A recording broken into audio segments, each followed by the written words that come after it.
All right, I'm going to jump in. All right, November 19th, 2021. I cannot stand it when the layout doesn't stay set. Sorry for the weird layout here. Big news, the Levels Metabolic Panel is live. I think we have about 50 signups right now.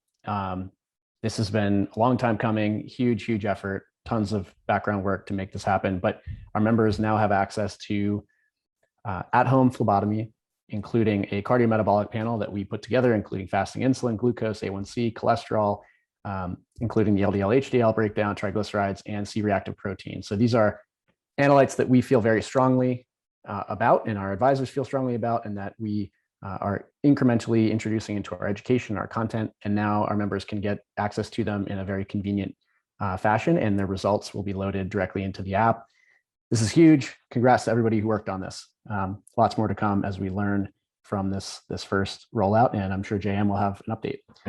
Nutritionist Pilot V2, we've now got about 40 members working with a nutritionist, which means paying a nutritionist to take a look at their levels data and help them out with the experience. This is awesome, still learning from that. We're going to be experimenting with whole new level. So we're doing some scaling experiments. Many of you probably know that we're doing increasing cadence of episodes. So we're releasing more than 2 per week and going to measure the outcome there and see how this goes. We're also introducing a scalable intro strategy so that we don't have Ben having to do every single introduction every single time. So this will allow each host to do it themselves, and we can then keep this pace up.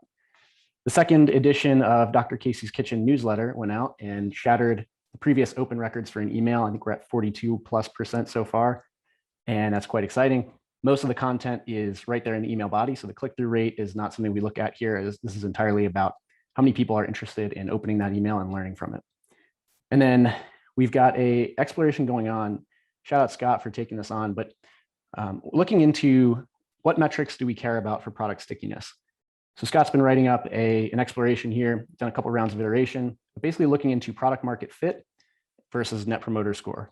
The goal is going to be to likely replace the net promoter score with product market fit question for the week 1 to 3 survey. And we're going to do a podcast on this next week. This is going to be something we're going to care a lot about for a long time. So figuring out exactly how we're measuring stickiness and retention, most importantly. So lots of, we'll likely be measuring many things, but just so everyone is aware, the product market fit question is, how would you feel if you could no longer use levels? And the goal answer is very disappointed. So if someone is very disappointed that we would take it away, that means that they care a lot and are likely to retain. And that's different from the net promoter score, which is how likely are you to refer levels to a friend. So anyway, all good stuff, continuing to get better insights into how we measure, especially as we move into membership. In October, our refund rate was the lowest ever. I'm not sure why my emojis did not show up here, but anyway, the refund rate at lowest ever is a very good thing, especially after we convert to a membership. There's probably some psychology going on, some behavior stuff behind the scenes that help people feel better about their purchase when there's sort of a breakdown of membership fee versus CGM cost. But this is quite cool, and we're going to keep trying to figure out exactly what's behind it. We've got an app tracking survey out with 856 responses so far. The new Snowflake data warehouse went live. Shout out Chinlu, a lot of work that went into this. This will eventually replace Retool for explorative data analysis and insights. So lots more to come there. And then we have in-app sign up moving quickly. I think David had a shout out here because the way we're going about incremental improvement here was very cool. We're actually using the live version to incrementally work through sort of blocking and tackling hurdles. So end-to-end signup is now possible in app, which is really cool. You'll see a bunch of faces on the screen here. We're continuing to move through our operator round and getting affiliates on board. We had a couple great shout outs this week, including Tim Ferriss. Matt Frazier wore levels on an Instagram post. And let's see, we had a couple reviews. So Casey is now featured as a reviewer or a testimonial on several books that are coming out from Dr. Gottfried, Dr. Perlmutter, Dr. Ovadia, and upcoming from Dr. Rick Johnson. And so all this quite exciting. And let's see. Yeah, a lot of great testimonials. Very good week. All right, jumping ahead. I want to welcome Campbell Baron. Everybody probably knows Campbell or has heard of him. Campbell's been helping us with quite a bit of stuff, production, and specifically the culture video series. Campbell's a content creator. He's a host, founder, Canadian, and also just a very strong supporter of Levels, and kind of a real powerhouse in terms of understanding how to build content that people find relatable and deeply, deeply interesting. And so I appreciate him being a part of the initiatives we've got going on at Levels. Thanks for taking the time to hang out. Thank you, Josh, for the kind words, and thank you for including Canadian, proud Canadian.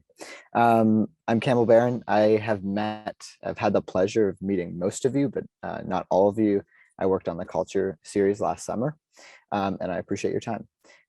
So today I want to talk about content creation at Levels, kind of my interest. I'm fascinated by the intersection of media and technology. But before I do so, a quick story, a little backstory. In January of 2021, a friend of mine named Ben took a job at a startup called Levels, this company. And I had seen Levels occasionally on Twitter before, but I wasn't paying too much attention, although I probably should have, because after Ben joined, I pretty much never heard from him again. That is half of a joke. Nevertheless, before Levels, I come from a media background. I spent 2 years working at the CBC. I started a podcast. I sold a TikTok account, and have worked on a few brand videos in between. And as soon as Ben fell in the void of Notion docs and Loom videos, that is a day in the life at Levels, I started to become more interested in the company. What is metabolic health? What are you guys working on? And I think my first entry point into kind of that rabbit hole was in May of 2021. I had the opportunity to interview Sam on my podcast. And 24 hours before our interview was scheduled, I received a list of recommended reading and watching from Sam himself to make our time together as productive as possible. How nice. I've since learned that is a superhuman template, so maybe not as special as I thought. Nevertheless, I didn't want to embarrass myself in front of Sam, so I studied that email, I guess, like someone would prepare for an LSAT, essentially. So if our podcast taping turned into an impromptu pop quiz about my commitment to Levels, I was ready. Luckily, it didn't, but I do know more about closed loop systems thanks to the Levels secret master plan. But my perspectives on the company really started to form when I had the opportunity to interview almost every full-time Levels team member as of June 2021 for the now hopefully infamous culture video series. 5 videos, 20-something interviews, 2 months, a massive undertaking consisting of me repeating the question, when you think about asynchronous and remote first, what comes to mind? Turns out a lot of things. In addition to around 15 other questions that were then edited down from hours to minutes to make the videos more consumable. And it was that project, that culture series, that really opened my eyes to arguably something just as exciting and to me as solving the metabolic health crisis, creating a media brand while doing so. And this all really started to make sense when I talked to Mike Haney for the culture series, because one of the things Mike said when we spoke last summer was how rare it was for a non-media company to invest so much in building an adjacent media brand on the backs of real journalism. And that's really interesting to me, because the idea that every startup should be a media brand on paper sounds fine and well. But through a blog post a month, that doesn't really count in my mind, but Levels is very committed. And not only is metabolic health related journalism at Levels a priority, it seems to be like it's a necessity, right? To educate potential customers about the importance of their metabolic health so they could decide if the Levels product is right for them. But what's fascinating about this system is the incentive, right? The incentive is not clickbait articles. It's not ad-supported journalism. It's not gotcha journalism. It is just real content. And to me, the goal of the Levels blog and how it's integrated into the greater mission of the company gets me excited that perhaps Levels is perfectly modeling how a media brand can coexist alongside a technology company, right? Like, there's a lot of talk about what does the future of media look like. And I think if you ask me, I think we'll be seeing a lot more of this. Not to say traditional media won't necessarily exist, but I think that this model coinciding next to each other is really, really interesting. But the other side of the Levels media story is kind of building in public, right? Like this radical transparency, if you will. And I'll admit that when I heard that Levels was planning on making their investor updates public to the internet, I impulsively thought to myself, what nut job leaks their own internal documents? But when chatting with Josh Clementi for the Culture series, his reasoning seemed sound enough. And what can't be ignored to me is the benefit of building in public in regards to community and in regards to general excitement around the product. Like every friend of mine in the world of technology and startups knows and respects Levels, and that universal admiration is not common. And I have to imagine that the content you put out and the documentation you release really makes up for a large chunk of why that's the case. So as we come out of the pandemic, what the future of work looks like is, to me, kind of TBD. But it seems like in the remote first space, just as a result of the company building content, you're certainly leading the way. Nevertheless, as I try to dive this back into kind of like a final thought here, I would say, I think Levels, from my perspective, has a very unique opportunity to combine these two forms of storytelling, high quality journalism and then building in public, to eventually produce a content machine that will pay off in spades as the company's core product evolves. I imagine that flywheel grow and expand into different verticals, different mediums. It's very exciting. So if there's one takeaway I would say is lean into content, create as much of it as possible. There is very little downside and a lot of upside.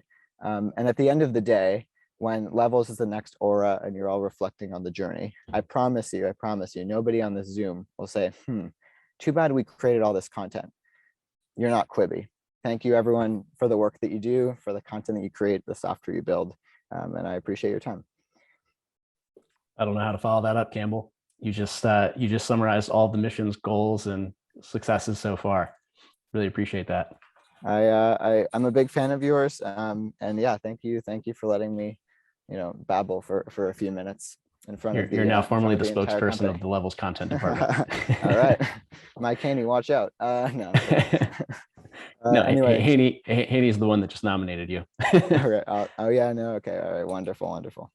Well, Campbell, thanks again. Really appreciate this, the work you've done with us so far, and looking forward to many more projects together as you kind of share your platform, and hopefully we can eventually share ours to continue to make this thing happen. Wonderful. I'm going to bounce for a meeting in 3 minutes, but it was great to speak, and thank you everyone for your time. Awesome. Have a good weekend. Take care. All right. Jumping straight from that into culture and kudos. So Levels helps you see how your food affects your health. Couple of kudos here. So first off, the content machine. The content machine is not just about educating about metabolic health. We've got a number of examples that continually stream in week after week about the secondary effects, or possibly primary effects, but certainly at least secondary, of the content we're producing about how the company works.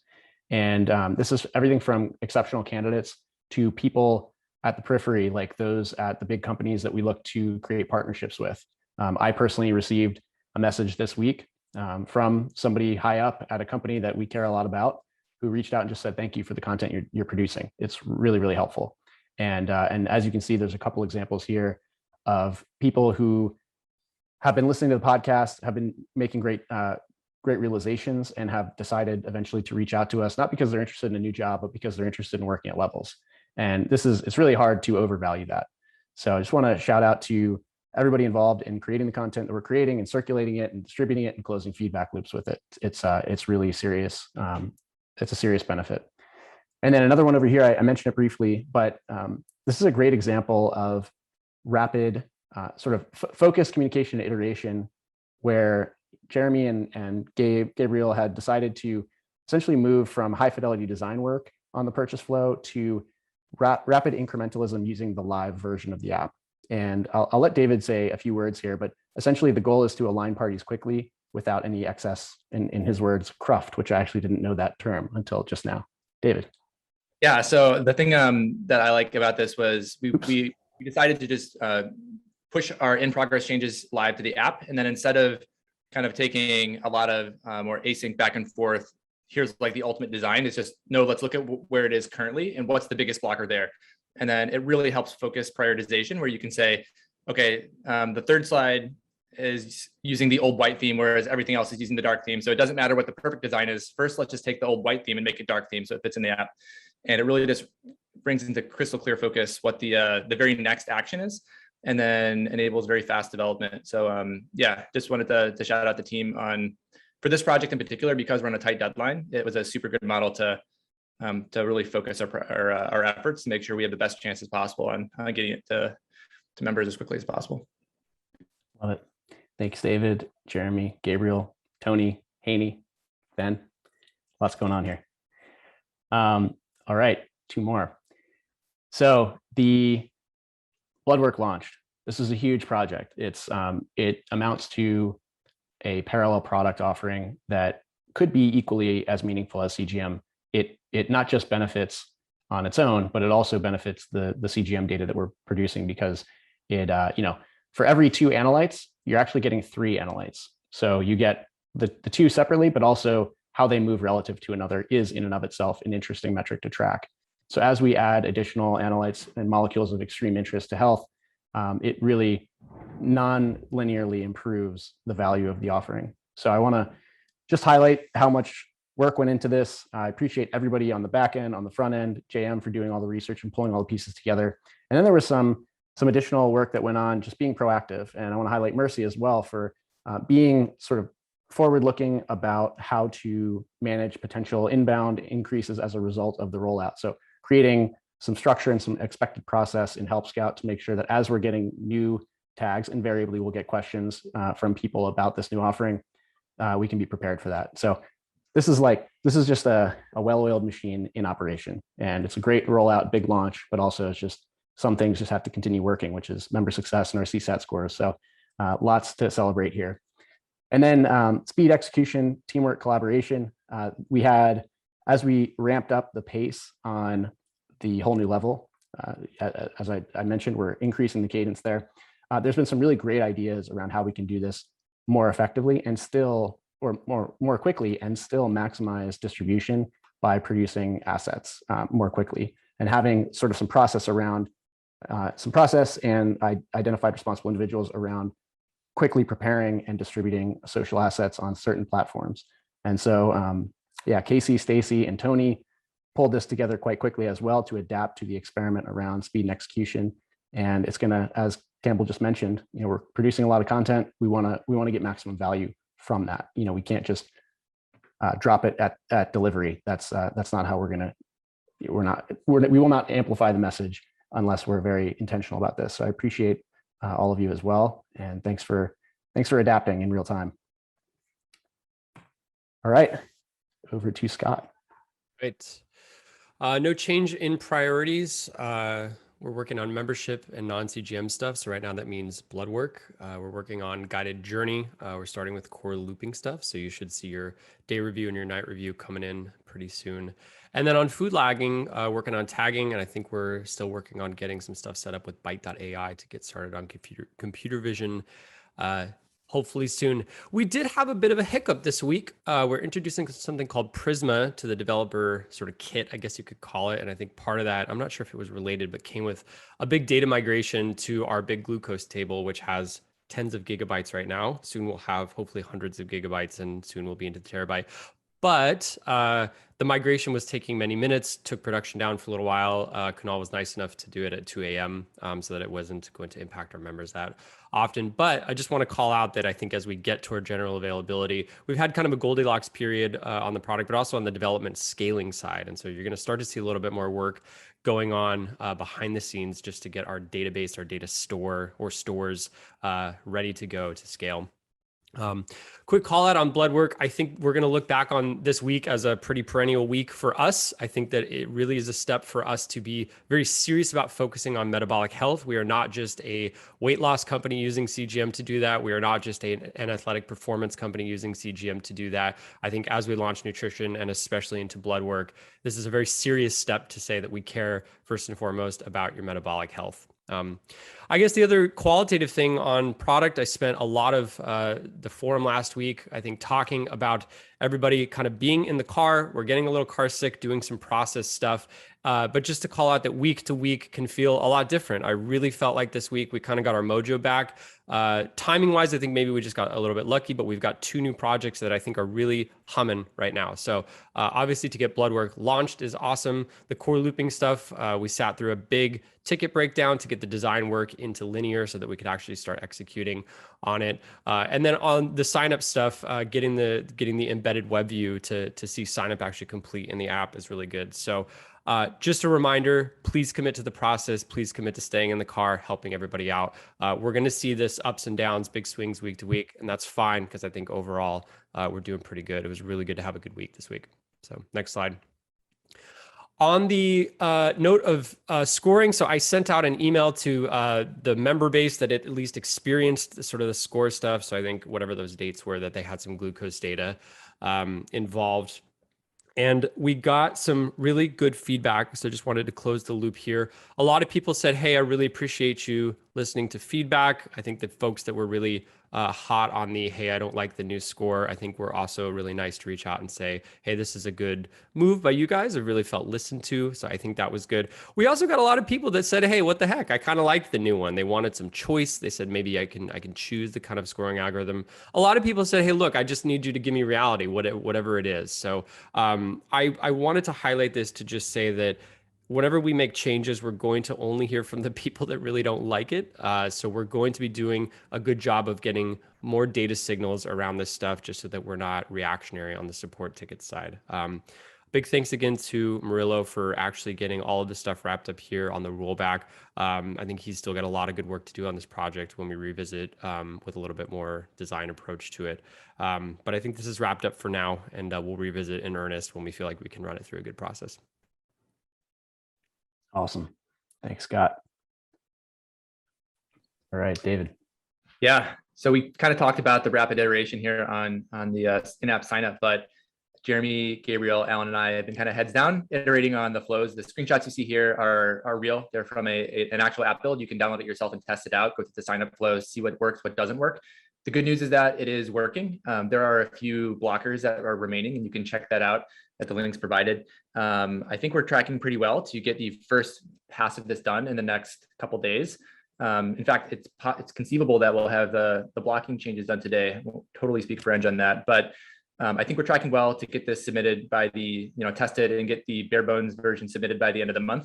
And the real goal here is to submit to Apple for approval using our new pricing and membership model. So we'll have to do that a couple days prior to unlock the App Store approval submission as well. I think it's going really well. Yeah, huge kudos to the team for really focusing and spending a few extra hours on this and focusing on what really matters to ship it. Yeah, do take a look at, if you're curious, at the video in Threads. Otherwise, try it out for yourself. Just download the app and give it a whirl. I think that's it. Awesome. It's looking great. Let's talk about blood. My headphones are being weird. I'm bad at headphones. All right. So we launched blood this week, as Josh said. We've had 42 orders so far. I just checked. And that's not including internal. That is actual people. We sent this out yesterday to about 1,400 subscribers. That's about 90% or so of our subscribers. Those are the ones who live in geographies that we can cover. I wrote a thread about this earlier this week about kind of how that all works. So you can have a look at that if you're interested. The email went out yesterday morning in phases, first to 100, then 200, then 300, then the rest. There have been a few hiccups, but all in all, it's been pretty smooth. This is, of course, sort of the first half. This is where everyone orders the service. There's then when the results come, which is also built and ready, but we'll see how that goes in about a week. AC, Murillo, Alan, in particular, those three worked with me kind of late into the night, the last few, to get some of this ready and make sure that what we're saying is medically sound and appropriate. So thank you very much to those three. There are a few next steps to finish up on phase one. Nothing super important, but we will get those done in the next couple of weeks and then start to collect feedback from members and then scope phase 2. And it's an exciting development. So thanks everyone for participating. That's it for me. Very exciting. Thank you, JM. John.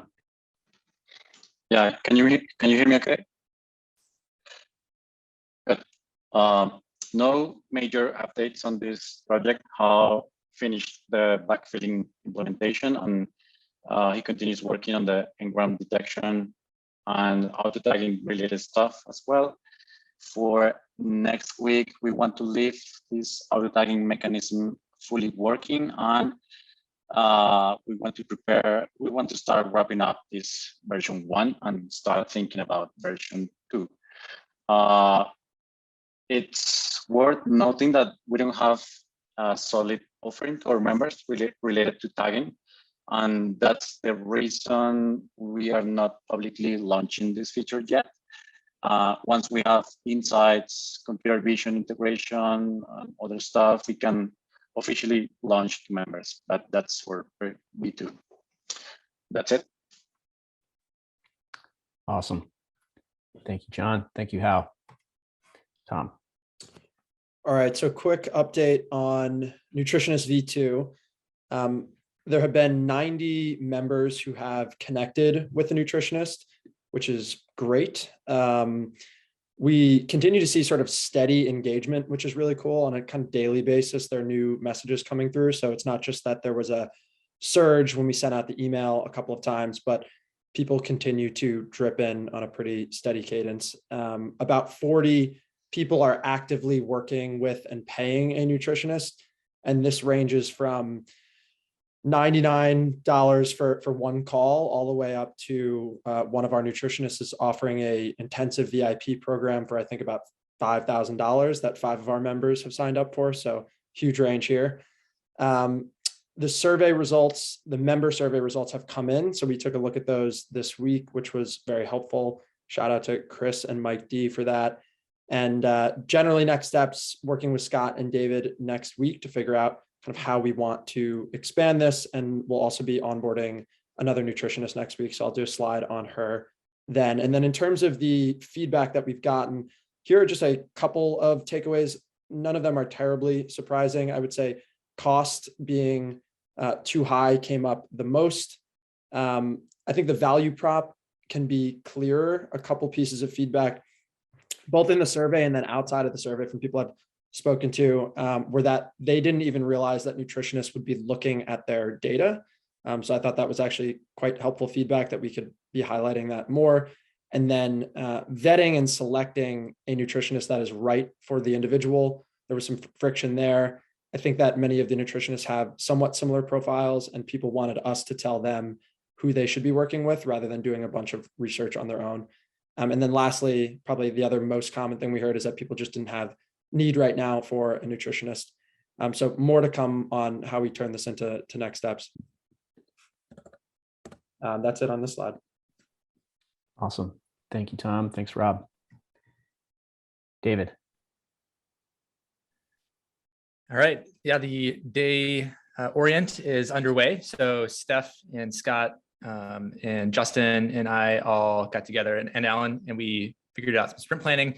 And then Steph and Justin got heads down, and it's in development. The GIFs you see on the right, Steph's been making some really beautiful modals that kick off this experience and working on the logic on the back end to trigger it. It's surprisingly complex on when you want to actually trigger this based on if the data is there, the time of day, things like that. And then Justin's been working on some really beautiful fluid animations in the framework, the scaffolding for where the content will come in. And you can see there's on the right, we're demoing the very first slide on your metabolic score unveil. And then on the other side in the evening for the night review, as you recall, we did a big survey to our members, and the results came in really astounding. That was just very impressive. Alan's going to talk through, I think, some of the results later on, so I'll leave him for that. But that was really helpful guiding us to the right product that we build for the night review. And I think we're going to try to systematize that so that in the future, when we don't know, it's kind of open-ended. We'll pull the members, get some good feedback, and move forward before we start engineering. So yeah, great work, Justin and Steph. This is really coming to life. I can't wait to see it. What happens next week? Yeah, it's looking amazing. Awesome. Alan. Hey, so I'm gonna try a different format for updates this week. So the design projects this week, a lot of focus on membership. A little sweaty smiling icon on scoring. I did not complete the work that I wanted to do for scoring. So that's up next. I think I got pulled into a lot of visual design triage this week, which is great, which is fine. But I think in the future, I'm going to plan to always have a little chunk of time dedicated to that sort of triage work. So next slide.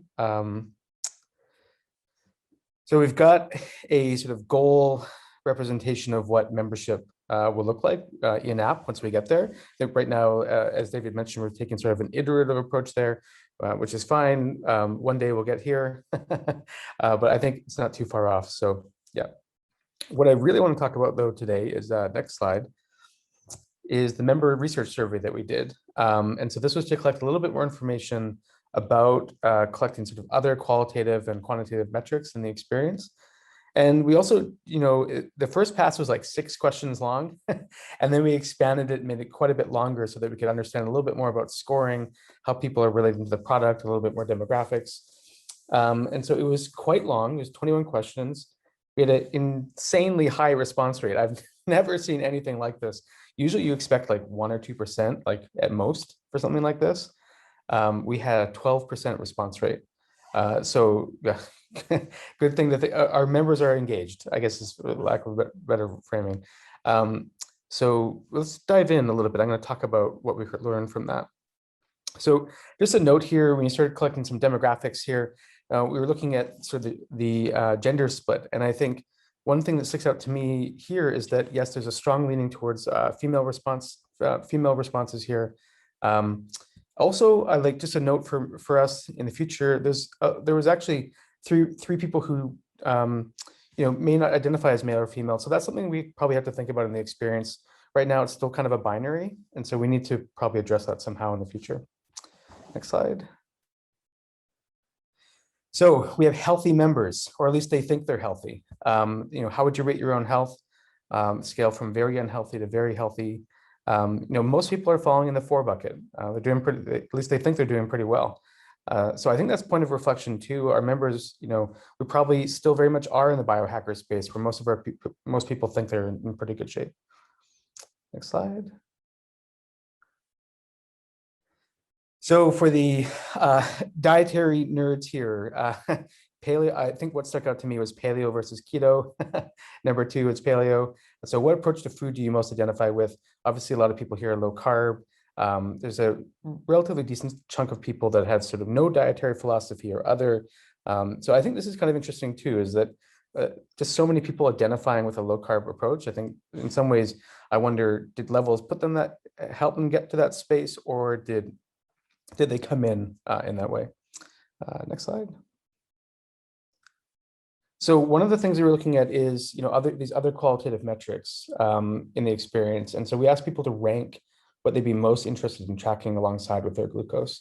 And I thought this was kind of an interesting one. Energy rose to the very top and by fairly large margin. So I think maybe that's something that we could start thinking about in the experience is potentially, if we see you're low or we see you're dropping fast or high, like perhaps we could prompt people in the moment to see how they're feeling. Mood and stress also quite high up there. I think what I'm going to do in the next step of this analysis is look into, menstrual cycle rated very low, but we know there's a strong correlation between glucose and your menstrual cycle. So we're probably going to want to filter that a little bit and see how we can detangle that. Next slide. So here's the kind of fun slides because of these little bar graphs. So Josh, if you can sort of toggle between them quickly and we can see the bar graphs move in place. So this is just how likely are you to use one of these sort of evening journal type things? It looks like this one is quite low, very, very big chunk of people on the left. And if you go to the next one, it starts to get progressively bigger to more likely as you go down. So I think there's a couple of ways to interpret that. It could just be that it's a lot easier to focus on to have this sort of a simple input mechanism. I think the emojis might rub some people the wrong way. So this one seemed to win, and we don't always have to make decisions based on what people are replying here, but it is a helpful signal to what people preferred. So let's keep going. So we use this also as an opportunity to look at how people are responding to food and day scores. And I think this is pretty interesting to me, especially given the change that just went out. And for the most part, people are very positive about the scores that we've got. So I think that's a helpful signal. Sometimes we talk about even just removing the day score, but because we know it doesn't work for some people. But for the most part, these scores are working relatively well for people and changing their behavior and supporting their health and well-being goals. So quite a few people, this is in response to food, very helpful for most people. Next slide. Day scores, not as much. There's a bit more debate around the day score, but still, I think a really healthy margin on the right. Next slide. Oh, that's it. I cut it short. I'm gonna have a full analysis later, but design projects for next week, I'm gonna focus more on getting the scoring brief out, day review, and we're gonna take a real concerted effort to start hiring a designer. We've got the job posting, but I'm gonna have to start hitting the phones and making more phone calls and having one-on-one meetings. So great, thank you. Amazing. Love that result on the survey, and looking forward to the deep dive. All right, hiring and team update. I found a way to get some slightly more insightful visuals here for, yeah, Scott's excited, for actual stage. So this is a summary across the time that each posting has been up, but you can see a better breakdown, and kind of the percentiles here are the number or the percentage that moved to the next step. So yeah, you can see that we hire 2% of the engineers that apply, for example. So that's the hiring and community manager. We've got a lot of good inbound. Ben tells me lots of high quality there. Moving into some technicals. Visual designer, as Alan touched on, we've had a bit of a slower go at this one. He's going to start hitting the phones, and I think we're also going to reach into a few of the other pipelines, like our wait list, actually, which has been successful in the past, to proactively reach out to people who identify themselves as designers. And associate editor, we've got quite a bit more coming in there as well. So that's the hiring update. Over to Chris. On member experience, the theme of the week is keeping members front and center to everything we do. There's been a lot of conversation recently, a lot of great conversation, including the membership economy book club we had yesterday. Really enjoyed the dialogue, a lot of the actions the team's coming away with. It's really exciting to see us really starting to tap in, as kind of David mentioned, Tom will talk to, and Alan mentioned, kind of us leveraging, asking our members a lot more directly versus passively of hey, what comes in through support, what kind of comes in naturally, but us saying, hey, can we get your point of view on this specifically? So really looking to kind of operationalize that to make it much easier and make that kind of really part of our kind of flywheel of reaching out to members and when we need a call around, should we do X or Y? So really excited about the results. And to Alan's point, our audience is super engaged. They're loving the feedback. They're loving that we're asking their opinions, and they're happy to participate. So that's great to see. Working on a voice of the member portal. You can think of this as kind of your one-stop shop for all things around voice of the member.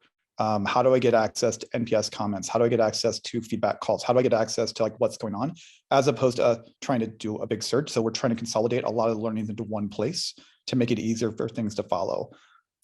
So that's really kind of you'll be seeing lots of experimentation, a lot of us trying new things around what's working for the team in terms of making sure that the data is more actionable. Next slide, Josh. So Stacy is going to do more of a deep dive on the Austin takeover, but I wanted to bring this up just because it reminded me that social media is a listening post that I have not really been focused on to date, and that's going to change. So as we look at a lot of the DMs that come in through Mercy, a lot of the posting, it's a very valuable source for us to kind of be thinking about. So I'm going to start really looking to tap that into and make that kind of part of our main source versus just engagements and likes and what people are viewing, but what are they actually saying in the comments, and can we use that to actually drive product roadmap as well? So a lot more focus from my team around kind of analyzing social media and what it tells us compared to other sources. Next slide. On the kind of more of it looking at from a net promoter standpoint, I just kind of in the last couple of weeks just kind of picked a couple of random things on both people that promoters and detractors. Obviously, it's great to see when people are kind of, reciting the prayer back to us, which we've seen in a number of things in terms of how food affects my glucose or my body. Love it that people think everyone should wear a CGM. I think all of us are in that camp. On the flip side, we see a lot around like price, around things being too expensive, whether that be the marketplace or the sensors themselves compared to what they think they can get CGMs for, either through insurance or just kind of in the market, and it being complicated. People are having a hard time understanding variation, what drives a score, how kind of trying to unpack it. So there's a lot of work for us to do on that. And then Josh, the next slide. I'm actually going to turn it over to Mike D for a little bit specifically around the member feedback calls for some more antidotes. Mike? Yeah, thanks, Chris. So I want to highlight some of the more qualitative feedback that we're getting that correlated with some key themes and company priorities. So when we put this together last week, I wanted to break it down into 2 columns and to borrow a reference from Scott. On the left, the clear eyes, and on the right would be the full hearts. So just like to focus really quickly on a few areas with the clear eyes. I'm not going to read through everything, but as Tom mentioned, some of the feedback we got on the nutritionist marketplace was cost, but also there highlighted also maybe just thinking about like how we're actually surfacing it to make it more clear and easier for our members to understand. Other one kind of like talks about like what we've heard from members before is like, I'm getting all of this data, but like, what about me? Like, how is this different for me personally? And then the final one, it sounds like the member may have had some issues with their hardware, but the thing to highlight there was that they they felt like almost defeated, that like, I can't really eat anything. And regardless of a hardware issue, the last thing we want our members to think is that the last thing we want is this to be a demotivating experience. And obviously I know Alan is really aware of that, probably more so than all of us. And that's it. Awesome. Yeah, love the areas of focus. That's really important for us. And glad we brought this section back real quick. I think Stacy was going to tell us some more about the Awesome McGuffey takeover real quick. Actually, he's creating something. Sorry, we have reverb because David and I sit at the same table. Austin is actually creating a Thanksgiving reel for us next week. So I'm going to do a 2-for-1 at our next Friday for him. Perfect. Okay. Thank you, Stacy. And thanks, Austin, if you're watching this. All right, jumping back to Ben. Recognized revenue for the week, $123,000. We're at 501 for the month, 2/3 of the way through, so tracking well. No changes to cash, debt, or runway. Next slide, please. Update on culture documentation. So Sam and I recorded last week for the first video, which was the Notion walkthrough. The initial edit is complete, so Tony's done that, and we've distributed it internally through threads, and I believe Jeremy and a few people have distributed it externally. So the goal is to get feedback on it to say like, hey, is this actually helpful? Both to our team and then to external parties who have inquired about like, hey, I'd love to know more about the way that the team works. So we're going to get feedback and then plan more of these videos. We've got another 4 in the pipeline. Still on track to ship everything by December 17th. No changes there, and we'll keep you posted. Next slide, please. This is a slide. So hat tip Casey, she suggested that we add a slide on how the podcast is tracking. So if anyone has feedback on if this is helpful to do weekly or bi-weekly or monthly, let me know and we can change as we go. But what we're looking at on the left-hand side is the 4 most recent episodes. So that is 1 week of performance. And as you can see, the bottom episode with Dr. Ovedia and Casey obviously has the most listens. And then as we get closer to the one that was released yesterday with Betsy McLaughlin, the downloads increase over time. What's important to note is that downloads aren't an absolute metric. So if we looked at that in isolation and said, great, like the episode has 1,200 listens. If the retention was 3% and the one with Betsy McLaughlin was 90%, then arguably one is more valuable than the other. So what we're looking at is, and for context, the Dr. Ovedia episode has great downloads and great engagement. So what we're looking at is both downloads and retention to see how that tracks as we increase the cadence of the episodes. On the right, that step change graph is the graph that investors like to see when it comes to revenue, but also when it comes to content, which is nice exponential growth and a step change approach. So as we are distributing more episodes, we are clearly getting more downloads. The audience is growing and we are nearing the 40K mark for all-time downloads. So update on whole new level. Next slide, please. Growth theme of the week, CI/CD. So all the engineers have their eyes glazing over and they're rolling their eyes going, why are you talking about DevOps? Because why not? DevOps is great. So the idea is continuous integration, continuous deployment or delivery. Next slide, please. What does that have to do with growth? Well, we are working on the culture documentation project.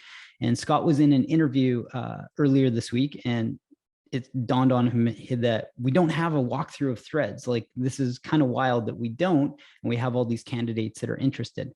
And so it was a very easy integration into the current rails of the project that we have to say, hey, let's take this. He did a walkthrough with the candidate. Let's remove the candidate from the video, and that can become another one of these walkthrough videos. So the idea is integration into the existing project. It's absolutely a benefit to what we're doing as a team, and then delivering on that quickly. So that is growth for the week. Thank you, Ben. All right. This is yeah, partnerships theme of the week. Just one quick slide from me here. So I spent a lot of time this week working on both new and current partner deals that involve equity, whether that be directly investing in the Series A or advisor shares in exchange for deliverables, or even affiliate structures where they're paid in equity. And perhaps it's obvious, but I thought it was worth just stepping back and reflecting on, why we spend time and sometimes go out of our way to figure these deals out, when in many cases a standard marketing agreement would be just fine. And so first and foremost, it builds deeper relationships with these individuals and with our community. Obviously, we are looking to find evangelists and partner with them in the long term. And I would say in the world of health and wellness partnerships, where these individuals have limited time and attention and literally are receiving 25 inbound messages a week from brands, these really authentic relationships are everything.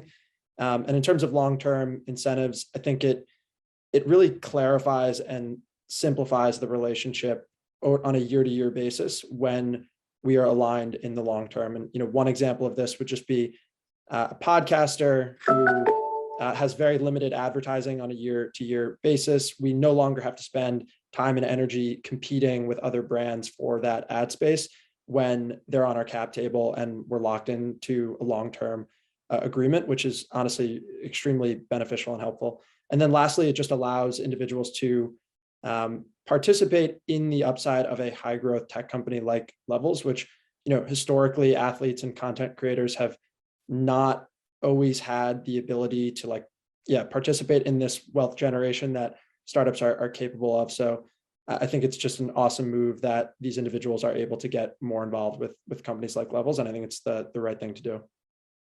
That's it. Very cool. Thanks, Tom. Haney.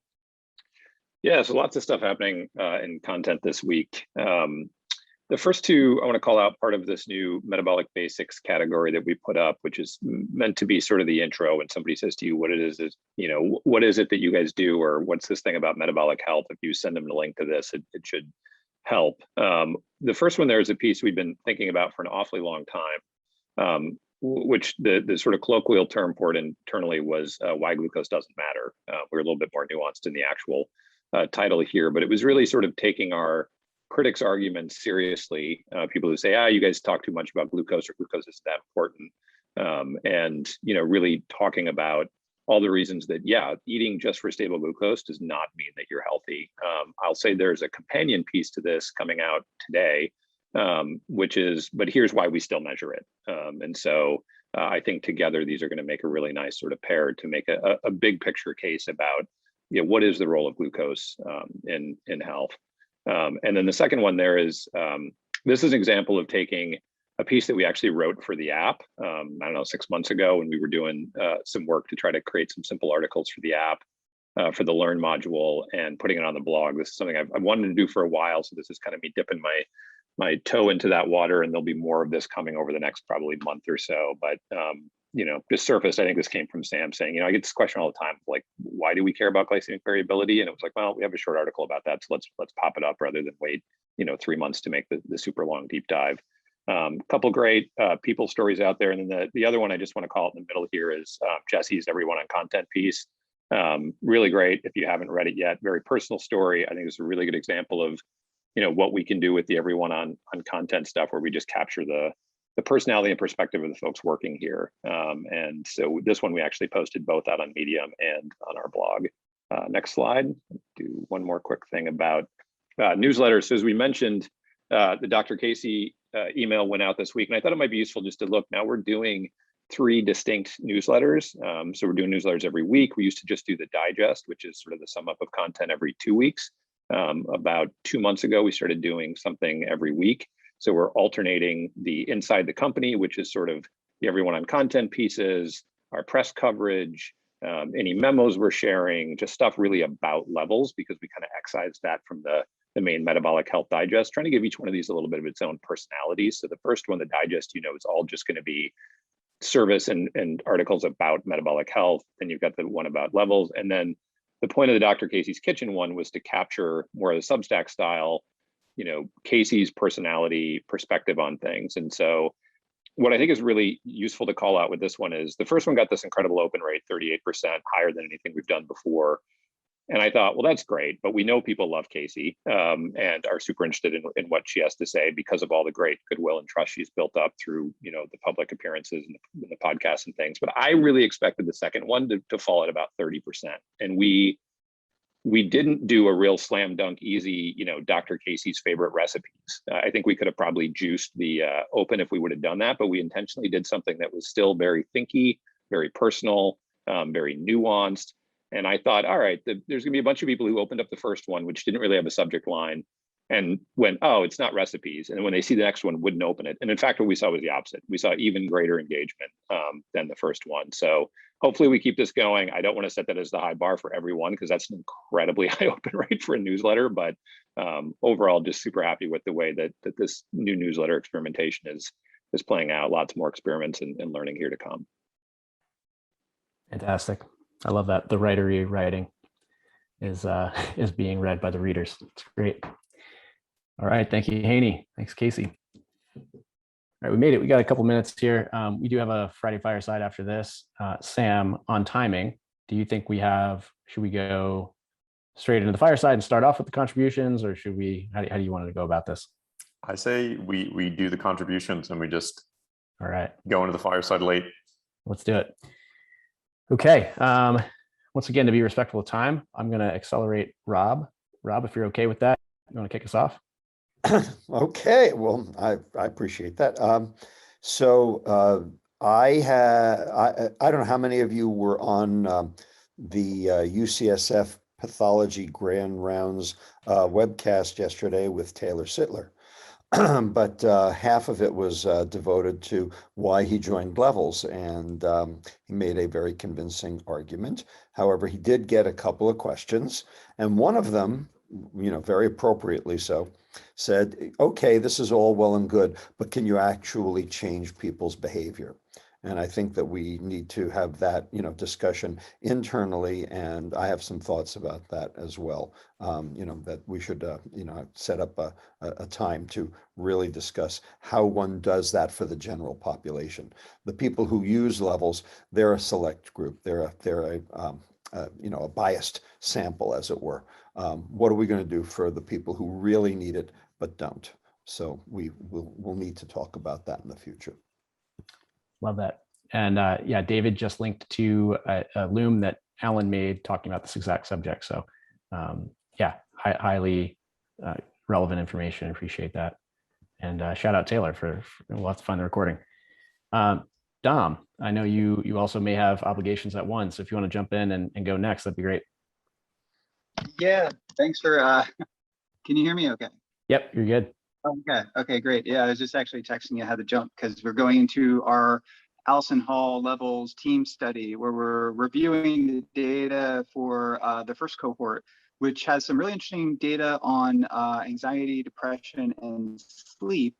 And I've connected with a group that is actually interested in maybe supporting some of further research in that area financially, so to contribute, to that. So so that's what's going on here. Everything good with the study, and our friends have a wedding this weekend, so that's my personal plan for the weekend. Awesome. Enjoy, and looking forward to the update on the study. Have a great weekend. All right, Ben. 3 levels hat tip. So 1, Sam, for pushing everybody to do uncomfortable things like the wacky communication experiment. It's just good to keep doing that, even if it was crazy to watch transpire. Hat tip to Andrew and Haney. So lots of diligence went into this new agency that we're going to be working with, and just appreciate all the work there. And then the last is JM with all the work that went into blood work. It's just huge to get that over the line, and it's going to be exciting to watch it unfold. Personally, Mike D has been an accountability coach to me, which is nice because I have a problem with exercising and being disciplined about it. So thank you, Mike D, for texting me multiple times a day to say, have you done it yet? So it's working. Like the internal coach. I love it. Sam. I'm excited for the push for these the Culture V4 project that we're doing. I think that it's really easy to just assume that everyone knows how to use the tools that we use, like Notion and Threads and all of this. And the more input I get from other people, I think the thing that ended up causing us to switch to Threads was a conversation I had. I sent out a message to like 30 other founders and said, how do you do communication internally? And without exaggerating, all 30 of them said, it's a disaster. Once you figure it out, let me know. And so knowing that we're taking it seriously and we're putting together content that we can share externally, I think is going to be a huge boost to the ecosystem. Yeah, it'd be cool, Sam, to list the top 5 problems as stated by other founders that you focused on when starting the company, just being like, these are the things we pay attention to and here's why, because they're like a huge problem for other people. Yeah, we have that list in the Culture V4 Notion doc. Awesome. Doesn't surprise me. There you go. Zach. Yeah, lots to be excited about. I'll just flag, I think our recent blog content really is awesome. That article, Why Glucose Isn't Enough for Good Health, that Haney mentioned, is a really great read. Personally, we're doing a bit of Christmas shopping and decorating this weekend, just like Jeremy, and we're really excited about that. Have fun. Minister of Blood, JM. Yes, I'm the blood minister. It's been an amazing week, not just with blood, but also I kind of felt a vibe on Threads on like Monday afternoon. Things were really pumping. It's kind of hard to explain. When I was at Uber, we used to sometimes say to people that were on the younger side, like, this isn't normal, things going well, getting a lot of attention, feeling really excited every day about work is not really normal, and that it's rare. And this really feels like that again. And it's been a really fun week. So thanks for everybody for everything. Love it. I personally cannot wait to get a phlebotomist back in my house to get me some more insulin measures. So that tells you something. John. Levels related. I have been using Linear, the new issue tracking tool, and I'm absolutely loving it. Great tool. I was already missing a tool for this, especially the traceability of issues that we had before. I'm also excited about animations in the app, and personally, nothing special. It's going to be a quiet weekend, and I will be spending most of my time with the kid. Awesome. Mike D. Let's see. So yes, I have to mention blood. JM knows I'm going to mention it. I am super excited. I've said it for weeks. Shout out to him and Murillo. Can't wait for a phlebotomist to come to my apartment. It's 19103. Let me know if that's covered, JM. And then the other one, I'm pretty self-motivated. I don't really need many things to push me, but some areas are easier than others. And just, being surrounded with not just amazingly smart people, but just genuinely good people. It really helps me to think about things a little bit differently. At times I can just grind, but being around like Ben and JM and Sam and even Chris, it's just been really helpful for me personally. Love that. Helena. Yeah, levels wise, I'm super excited about guided journey actually. The guided looping designs look amazing, and Steph and Justin and Ellen have just been killing it, and David, and I feel really energized and excited about guided insights as a result. And then on a personal note, I'm just happy to be back in New York. I need a break from travel for a while. Enjoy. I don't think Jesse's with us. Good luck, Jesse. I think he's focusing on school this week. Tom. Yeah, so sorry, wait, is Campbell going or is he gone? Campbell had to jump. Got it. Okay. So I've been sort of traveling around the Pacific Northwest the last 10 or so days, and I spent a week in Portland, basically on campus at OHSU, which is where Casey did her residency, actually, essentially acting like I'm a med school student staying with my buddy who's in med school there. And one thing that was just interesting was I talked to a lot of people about levels, and just unanimously, all of these students said that like this is absolutely the future of health and healthcare, which I wasn't totally expecting. And it was interesting. They talked a lot about how they're getting almost no nutrition education at all, which they all think is absurd.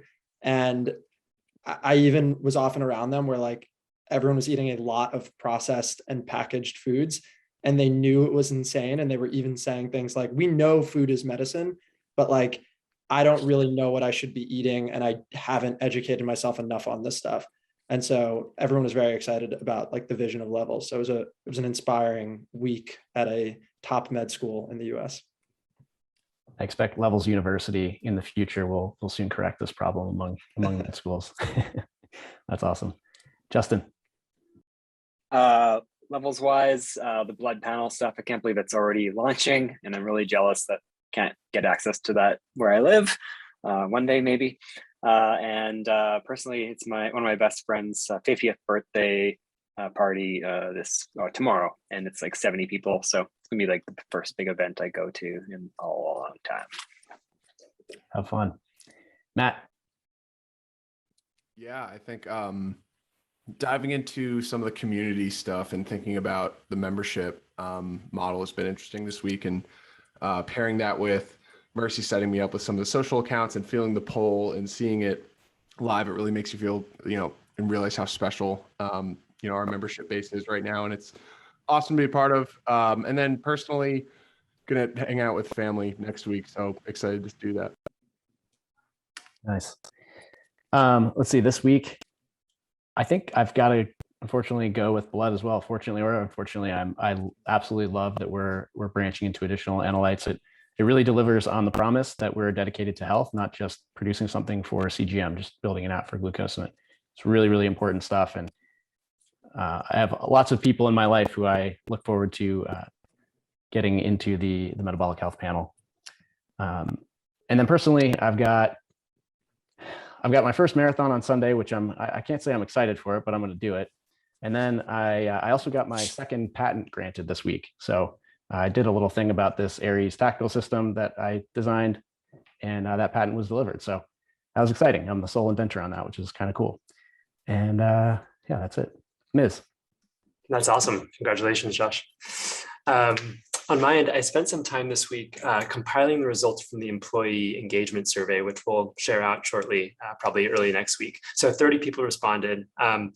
Going through the comments and seeing the scores, I kept double checking the data to make sure I was reading it right. Like incredible energy, incredible high scores. There's some areas to focus on too, which we'll dig into, but on the whole, it was a pretty shocking result. So I'm excited to share that with everyone. And that goes on to like building, adding new candidates. We're talking to a lot of really good candidates. So growing the culture, building the team, all very exciting. Huge week. Ton going on in threads, firing on all cylinders across the entire company was really fun to watch and keep up with. And then on the personal side, seeing some friends and getting ramped up for Thanksgiving. That's it. Awesome. Hal. Yeah, I have 1 hour left on the membership economy book, so I just can't wait to catch up with the book club video. Nice. Yeah, I was bummed I missed the discussion there, but that was a good book. Marilla. Yeah, it's interesting that we closed this week with Campbell as our guest, because every time I get in a call with him, I leave just feeling more and more excited about levels. And this has been like a very intense week. So yeah, just excited about being here. On the other, personally, I'm excited about actually spending a week away, taking next week off and just reading, relaxing, staying around the house, and maybe writing some Rust code for fun. Amazing. Enjoy. Lauren. I loved reading Casey's article about guilt. I think it's such an important topic, and it was so thoughtfully done. It made me feel really proud to be connected with a company that has a voice like that. And then I'm also really relieved to be out of the wacky video experiment. I think everyone has received way too many videos of me talking, so that'll be a relief for next week, but learned a lot. So that's it for me. You were very dedicated to that. I respect it. I was all in. I knew right off the bat that I would not be able to stick to that experiment. Alan. Yeah, I'm also just jumping on the blood train. Like I'm just so cool to see us expand to these deeper, super rigorous test results. So I'm gonna have to sign up and get mine pretty soon. Personal side, I'm surprisingly excited about having 2 other twins come and stay at our house, and twin kids. There's gonna be 4 kids running around this little place tomorrow night, so I'm excited about that. It'll be fun. Sounds like fun. Let's see, Scott. Let's see, on the work front, man, so much team growth. I know a lot of people aren't being the candidates behind the scenes, but we're just talking to some awesome people, a lot of cool folks set to start. Really excited for Maz on Monday and Jeff coming up in January. On the personal front, I get to go get lunch with Tom today, which will be fun. We'll just definitely take a picture. Lost you a bit at the end there, but sounds like you're on the road, so enjoy. Jackie. Yeah, I'm also relieved the video challenge is over. I wasn't great with it, but I will say it did make me much more comfortable with video over the past week. So with Sam, I really appreciate you suggesting it, and I'm really glad that we did it. And I also was so excited to have the experience, the blood experience, and the phlebotomist at my house, and in the app, the results look so beautiful. I was just like so impressed by like how seamless that was. So that was super exciting to get to experience. And I can't wait. Personally, I just can't wait for Thanksgiving. It's my favorite holiday. I love being with the fam and eating lots of Thanksgiving food. And I think the sides are always the best. I don't know if that's a hot take, but mostly excited for the sides. Love it. Chris. Really excited around the work on the membership. The sign up flow is looking really good. So great work for the team. And then also huge +1 on the blood panel. But I'm with Justin. I'm very disappointed that I cannot partake, given that I choose to live in the middle of nowhere versus a big metro area. On the personal front, it is snowing out, and the real pretty, soft, big snowing that makes you think about Christmas and holiday season with Thanksgiving coming up. So it's really pretty. So I will likely spend the rest of the day staring out the window and just, enjoying it. And excited to host Thanksgiving dinner next week for the family now that I got my oven fixed. So #farm life. Keep those updates coming. Steph. Chris, I'm jealous of the picturesque farm winter farm life. Levels wise, I am really excited about blood. The UI looks fantastic, and I can't wait to actually use it myself.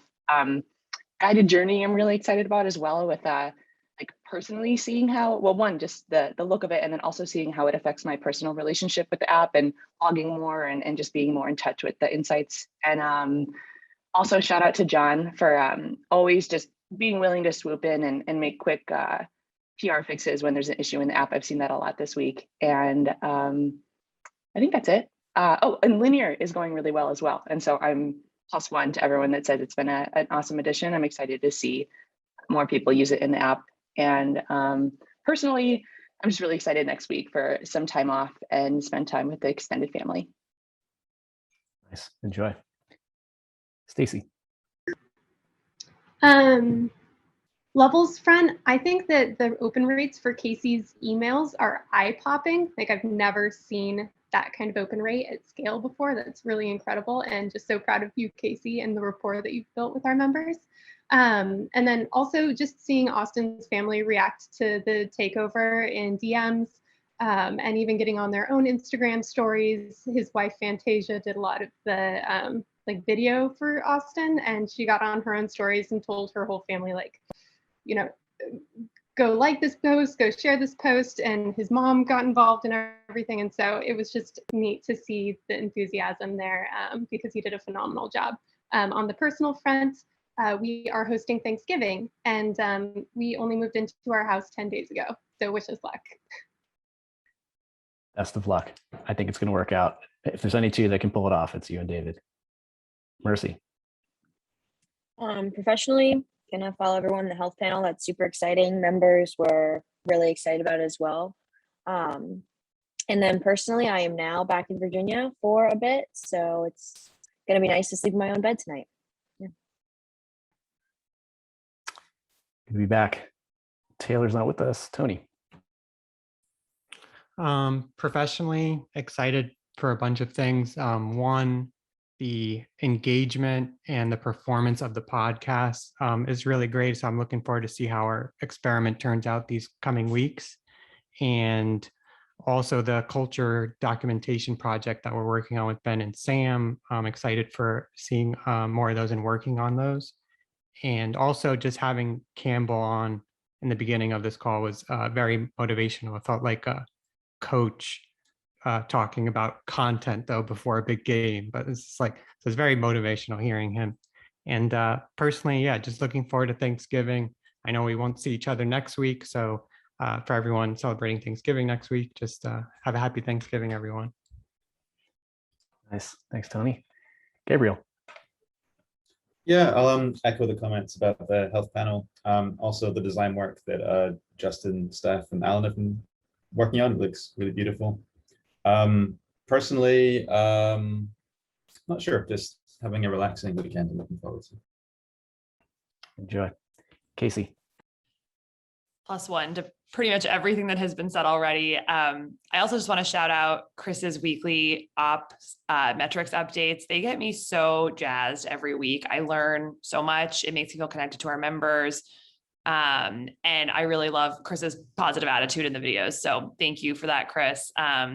Also really enjoyed book club this week. Shout out to Sam for motivating that. It's been a really positive thing, and I think is the perfect model of using synchronous time effectively, where there's a lot of async work that goes into it, and then it leads to like a really high yield jamming session. So like the way it's been set up, and also just the fact that we get together and talk about new ideas really feels special. Yeah, I enjoy those. Heaney. I'll go a little different on the professional side, definitely +1 to everything that's been said, but I'll say that the hardest thing about being an editor is finding good writers. It's sort of the secret nightmare we all have, which is most of our writers aren't that good, and we're constantly looking for new ones. So it is an incredible gift when people you don't expect to be great writers are. And I'm specifically calling out here Jesse and Zach with the pieces they had this week. Jesse worked with Aaron on that, but really the sentiment that came from him and the willingness to share was just so fun to read. It's so great when you open up a first draft and it's so much better than you think it's going to be. And Zach just shared a privacy doc that he wrote yesterday, which again was just phenomenal, and makes me super happy to just sort of, it's like little gifts that come in during the week when those kinds of things happen. On the personal side, we're headed to Yosemite next week for Thanksgiving, so excited to show my kid that. I made him watch Free Solo last night as preparation, so we'll see whether or not we're going to tackle El Cap. Yeah, one of the best places on earth. Enjoy that. All right, great week, amazing week. Thanks everybody. We'll stop the recording here. Have a great weekend.